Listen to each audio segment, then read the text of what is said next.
score 7 goals in one game, there has to be a lot of carelessness, mistakes defensively, and of course, it also shows that was desire by both teams to win the game. And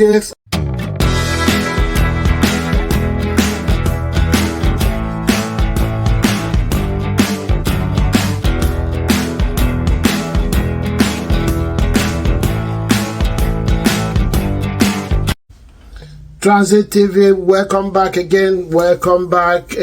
Is we are beginning to arrive at the business end of the season, in all leagues, in all competition all around the world, especially in Europe, in every competition, be it FA Cup, Carabao Cup,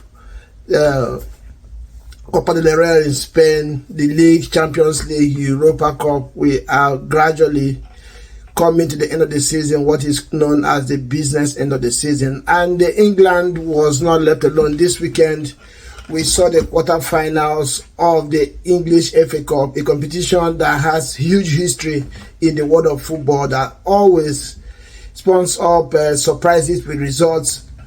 We can imagine Coventry City in the semi-finals of this year's competition, a team that is not even in the EPL nor in the championship. So we are looking at the results this weekend. We know Chelsea ran away with a 4-2 win against Leicester City. Manchester City beat Newcastle 2-0. Manchester United, one of the surprise results of the weekend, beat Liverpool 4-3. And of course, Coventry City beat Wolves 2-0. But we're going to pay attention to two games in these results, mainly the Chelsea-Leicester City result, and of course Manchester United winning at Old Trafford against Liverpool.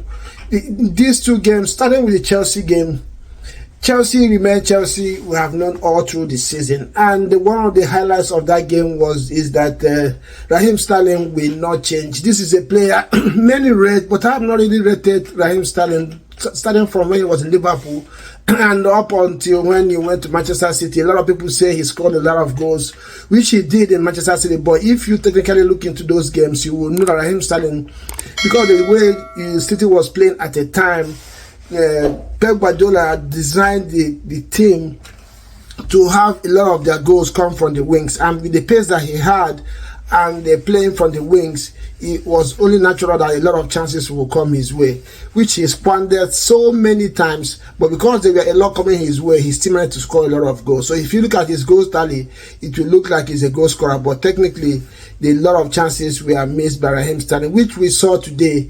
He over and over, including missing a penalty, he almost single-handedly made sure that Chelsea did not qualify for the semi-finals of this competition. Another big highlight for me is Cole Palmer. This young man almost has defined the little success that Chelsea has witnessed this season. If there's any player in the Chelsea ranks that needs to be looked after critically and very, very attentively, is Cole Palmer. That young man has proven to be a jewel, I know Chelsea might not win any trophy this season. They might not do well at the end of the season in terms of the league. But Cole Palmer, for me, will be one of the, if not the best signing of the season. I know Declan Rice is doing bits for Arsenal at the top of the league. I know Szoboszlai is doing good for Liverpool. I know Doku is also trying at Manchester City. But if you ask me, Cole Palmer probably will stand out at the signing of the season because of the way he has dragged Chelsea the times he could in games and in competitions. I think he made sure that Chelsea qualified for the finals of the Carabao Cup. He as well now has dragged them into the semi-finals of the FA Cup. That young man creates and scores goals for Chelsea, where senior players like Raheem Sterling has failed the team. And of course, looking at Leicester City, if you watch that game, you will ask yourself, or you will agree with the fact that Leicester City was relegated to Championship. I know they're doing well in the Championship, but that team, for me, did not look like an EPL team today. I know they have a chance of coming back to the league at the end of this season, but if they want to remain in the Premier League, Leicester City needs to do some very serious work, starting from their coach to the player. The quality I saw today, I know they came back to that game 2-2 after going down 2-0, but it was gifted to them. The Sassi, we know, scored a very ridiculous own goal that made sure that or gave Leicester City a leeway back into the game, which they did and did comprehensively. But of course, the quality, of Chelsea shown again.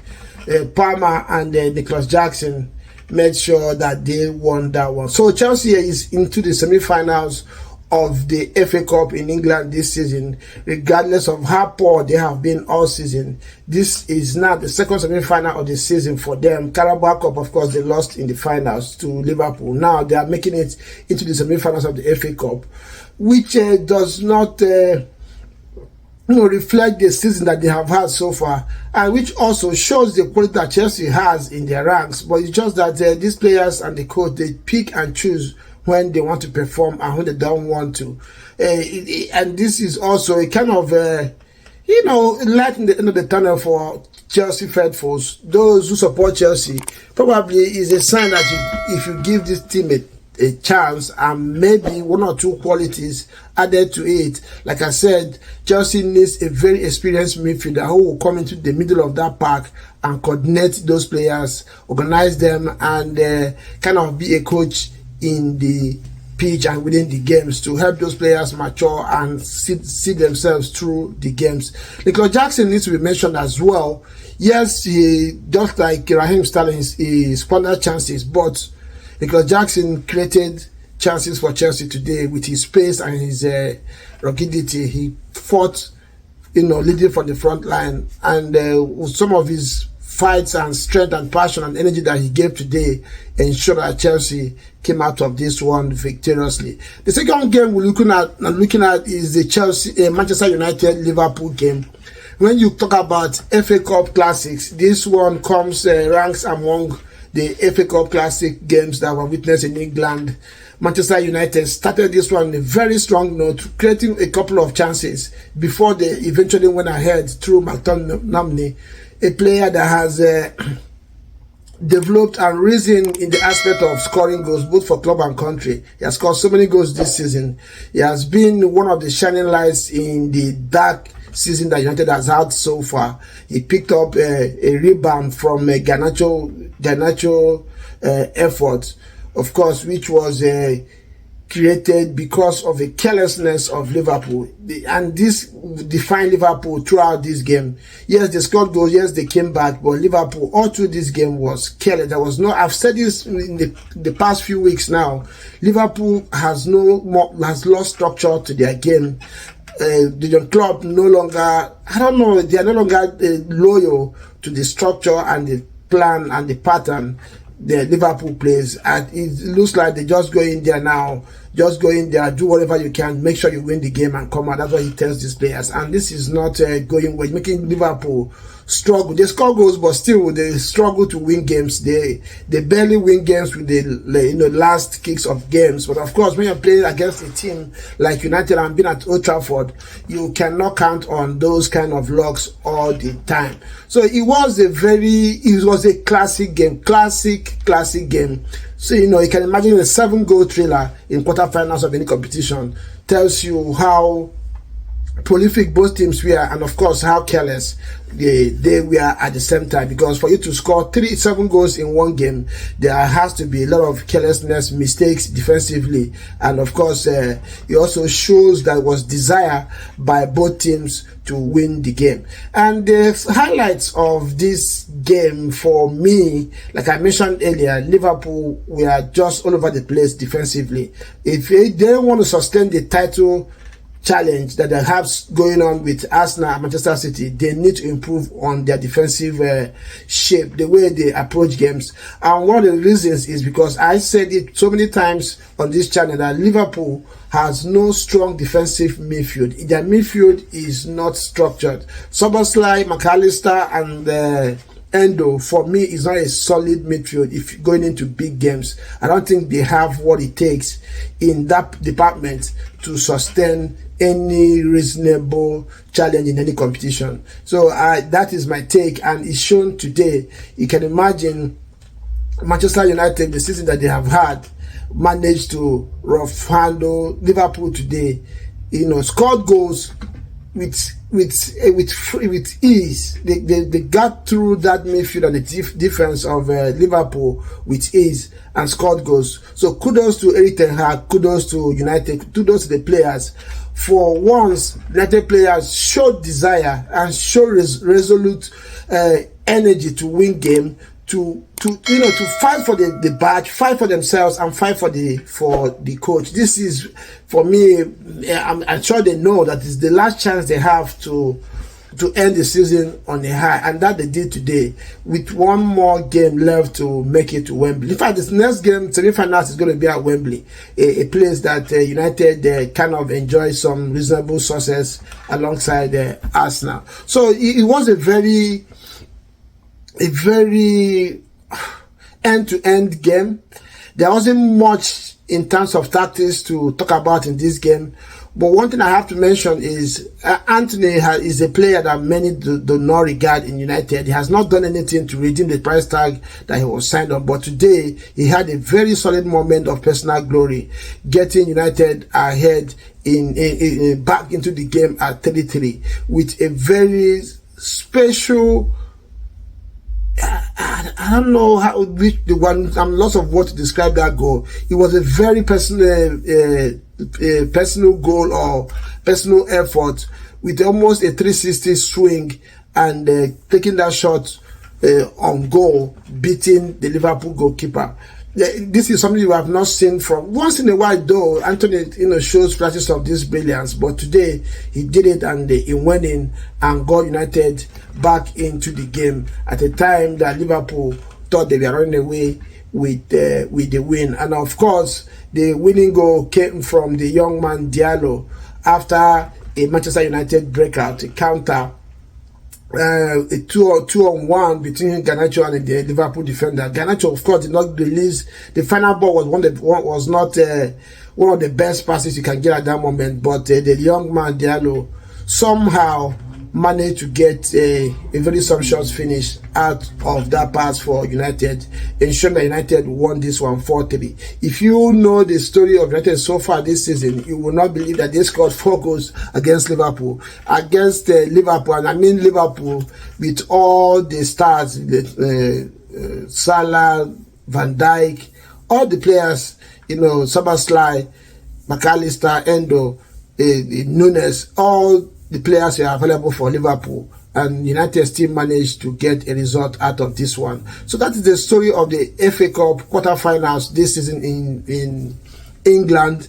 Right now we have the last 4 teams left in this competition are Manchester City, of course, Chelsea, Coventry City, and Manchester United. We shall be looking forward to the semi-finals. For the look of things, it looks like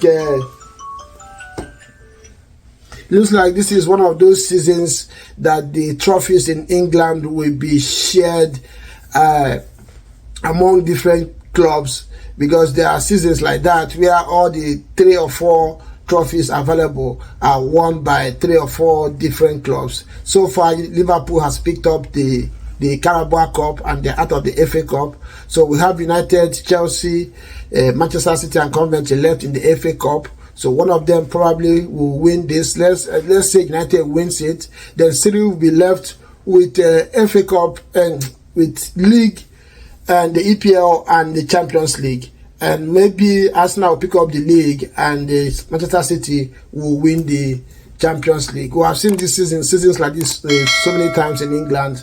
It looks like it's going to be that season where no team is going to be dominant in terms of winning the trophies available. We will only hope and see. So we'll see how this goes, and we'll continue with the coverage of our EPL come this weekend. The title challenge is on. There are a few league games this week as well, but we'll continue. Most of the games we have postponed. So keep a date with us, and we see how this year's FA Cup is going to end. Will it be Manchester United this season to equal Arsenal record in the FA Cup winning history, or does the Manchester City continue the dominance of English football? Or are we going to have a surprise winner this year in the club of Chelsea or Coventry City?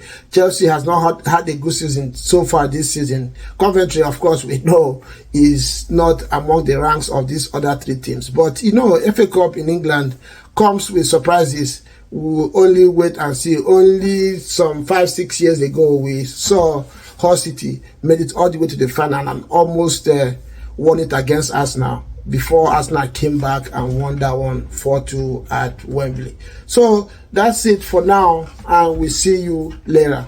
Ciao.